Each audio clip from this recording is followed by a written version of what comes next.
In the next section, we're going to look at our first example of competing on time. There is customer response time, and there is on-time performance. How long it takes from the time a customer places an order for the product and service to be delivered to the customer. And then we have on-time performance, delivering a product or service by the time it was scheduled to be delivered. And here we have the total framework of time. So we have receipt time, we have manufacturing cycle time, then we have delivery time. And that's the total customer response time, as I explained in the strategy framework earlier. A time driver is any factor in which a change in the factor causes a change in the speed of the activity. Okay, so there are two time drivers. Number one is the uncertainty about when customers will order products and services. As I mentioned earlier, the demand from the customer. Some days is up, some days it's down. Yes. Bottlenecks due to limited capacity. Maybe one of your workers is off sick. No one could have predicted that. And so that becomes a bottleneck in your operations just for that day. Or maybe you have a machine that is continuously breaking down. That becomes a bottleneck. Okay, so it could be bottlenecks, could be human. Bottlenecks can be machines. A bottleneck occurs in an operation when the work to be performed approaches or exceeds the capacity available to it. So let's have a look at a great example. Waiting time in banks. You all know banks, and you all go electronic teller machines, you know, because you do not like waiting in banks. So we have a Regal Bank. It's a small branch in Orilla, Canada, and the counter is staffed by one teller. I can't believe it. It's open for 5 hours, 300 minutes. That's 5 times 60 minutes each day, and that's the operating capacity. It takes 5 minutes to serve a customer, service time, and the Orilla branch expects to serve 30 customers per day. And the Orilla branch expects to serve 40 customers each day. Well, 40 customers, and I'm thinking 5 minutes each, 40 times 5, so that's 200 minutes, and we've got 300 minutes of capacity. So I think that there's 100 minutes left over, and so I think we can handle that, right? But it's a little bit more complicated than that. All right, so we know they've got more capacity than the total time needed to serve. Okay, but we're assuming customers come in at a regular rate. Okay, let's make that assumption here. But there is a formula for working out what is the average time each customer is going to be waiting. So let's have a look at this exercise, waiting time in banks, and let's go over some of the questions that we may have for any particular bank. So we want to calculate how long on average a customer will wait in line before being served. Okay. We want to calculate how long on average a customer will wait in line if the branch expects to serve 50 customers per day. Now at the moment the branch is serving 40 customers per day, so we may want to have this question that management want to know the answer to. The bank is considering ways to reduce waiting time. How long will customers have to wait on average if the time to serve the customer is reduced to 4 minutes and the bank expects to serve 50 customers per day? So maybe there are 3 things going on here. Number 1, how long it takes to serve a customer. Number 2, how many customers you serve each day, and also what is the waiting time.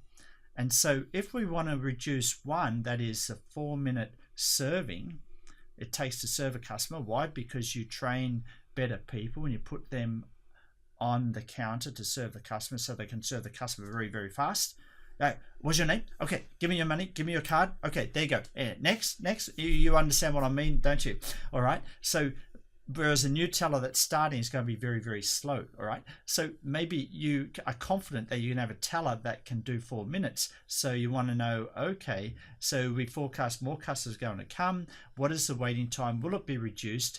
The big decision here is, well, do we need to put in 2 tellers if our growth in customers is going to go from 40 to 50 to 60 to 70 in the next 12 months? And so this may help you to forecast future capacity needs, either in terms of the number of tellers or in terms of the training of the tellers. So the tellers go more efficiently, and so then they can reduce the time to serve each customer from 5 minutes down to 4 minutes. These are decisions that you may be thinking about when we're trying to do these calculations, and these are real decisions that banks have to make in terms of matching their service capacity with the customer expectations. So let's have a look at some of these calculations. So number one is the branch expects to receive 40 customers a day. It takes 5 minutes to serve a customer. The average time that customer will wait in line before being served is as follows. It's going to be the average number of customers, the time taken to serve a customer. Now, remember, we're going to square this. And we're going to take this amount, and that's going to be part of the denominator too, because there it is down here. All right.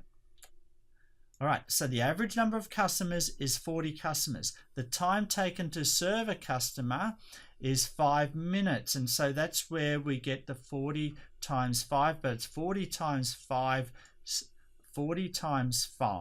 squared. So the time taken to serve a customer is 5 minutes squared is 25 times 40. What does that give us? Okay, 40 times 25 is 1,000. Okay, then we take part of the denominator is the time taken to serve a customer multiplied by the average number of customers. And so that gives us 40 times 5, that gives us 200. And then we have the available time the counter is open, which is 300 minutes. Okay, and we multiply that by 2. Now, the reason why we multiply it by 2 because we're looking for an average time. And so before we looked at this formula, remember, we have capacity, 300 minutes. Our total serving time is 200. We're 100 excess. But really, on average over the day, we want to double that and create that as a denominator to find out on average, if customers come in at the same intervals, how much time will each customer wait for? And so we need to divide 1,000, which is the numerator, by this 200, and that gives us 5 minutes. So on average, when customers come in, they're going to have to wait for 5 minutes before being served, which will take 5 minutes. Now let's have a look at this formula applied to the next question. If a branch expects to receive 50 customers a day, that means we're going from 40 up to 50, and the time taken to serve a customer is 5 minutes. The average time that a customer will wait in line before being served is going to be longer or shorter. There's more customers now. This is like going into the bank on Friday. There's more customers there. Okay, and the time taken is the same. All right, so you're going to have to wait longer, right? It's going to take longer than 5 minutes. So basically, we're going to be expanding definitely the denominator and the numerator, but the numerator is going to expand by even more. And so we're going to have more than 5 minutes. So let's have a look at the calculations. So we have 5 minutes in terms of serving time multiplied by 5, so that's 5 squared, times 50 a day. And so that's 25 times 50 to give us 1,250. Now we're going to divide that by our capacity. All right, so now we've got 50 times 5. Now we've only got 50 minutes buffer between our total serving time minus the 50 customers at 5 minutes each. And so we've got 50 times 2 is 100. And so now the average serving time is 12.5 minutes. It's gone from 5 minutes to 12.5 minutes. How can that be? Well, our customers have increased by 25%. Okay, so the average serving time has stayed the same at 5 minutes, but the average waiting time has basically gone up exponentially. Okay, let's have a look at the next question. If the branch expects to serve 50 customers each day, okay, we've got 50 now, we're growing, that's good news, and the time taken to serve a customer is 4 minutes. Wow, we've got our new teller on, or maybe we're 1 year in and this teller that took 5 minutes is now 4 minutes. They get to the point faster. Hey, what would you like? Okay, give me your card. Okay, how much money you want? Okay, sign this, bang. All right, next. Mr. Teller, I'm a person here. I'm not a machine. Please don't treat me like a machine. I'm sorry, we've got to serve 50 customers today. All right, so you understand what it's like. We got to reduce it down to 4 minutes. We may depersonalize the whole experience. Just get to the point. So we're down to 4 minutes now, not 5 minutes before. Okay, so 50 customers at 4 minutes each. So that's 200 minutes of serving time. We've got 300 minutes of capacity. We're back to where we were before. But is the waiting time the same? It may be a little bit different. So let's have a look at the calculation, shall we? So we have 50 and 4 minutes serving time, which is squared to give us 16, multiplied by 50 customers. So therefore we get 50 times 16, which is, yeah, you got it. It's 800. You know 800, okay? And what about for the denominator? We have 50 customers at 4 minutes, and that's basically the total serving time. We have total capacity of 300 minutes, so we've got a buffer of 100 minutes multiplied by 2, and so we divide 800 by 200 and we get 4 minutes. Wow, that's a big improvement. So what can we do with this calculation? Well, that may tell us that that may tell us about the importance of, number one, training the teller, training the customer service officer.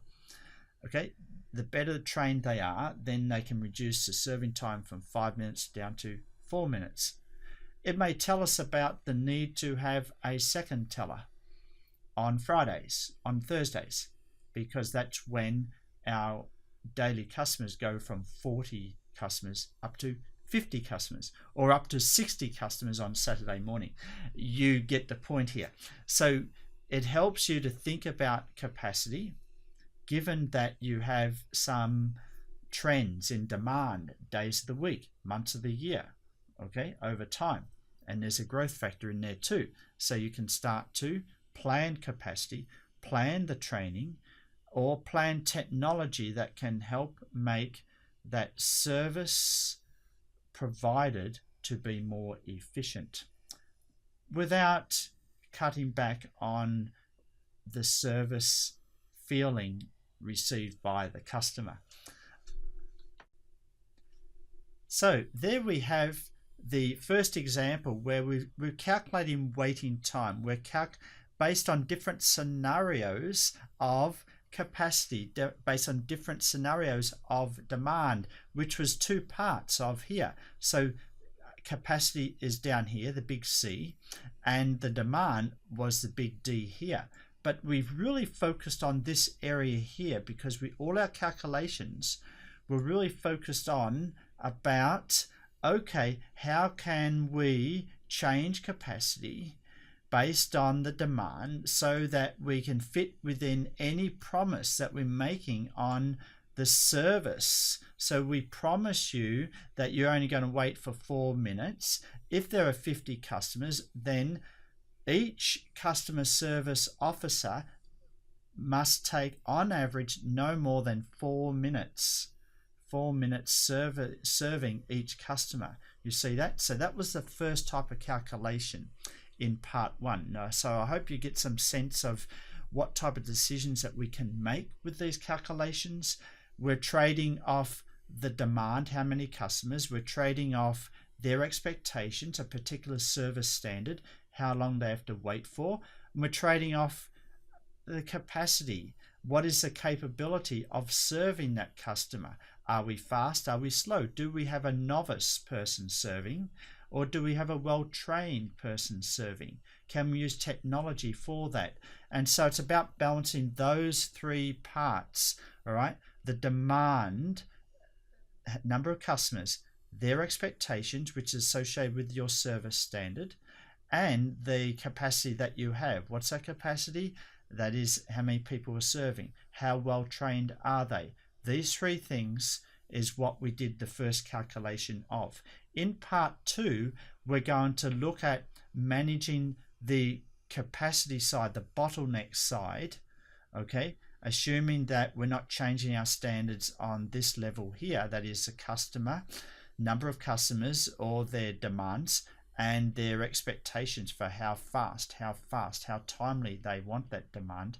We're focusing on the bottleneck here and how we can better manage the bottleneck, and we look at theory of constraints. So please come back in part 2. We'll look at an example where we apply theory of constraints to this 3-pronged problem, and catch you in the next session.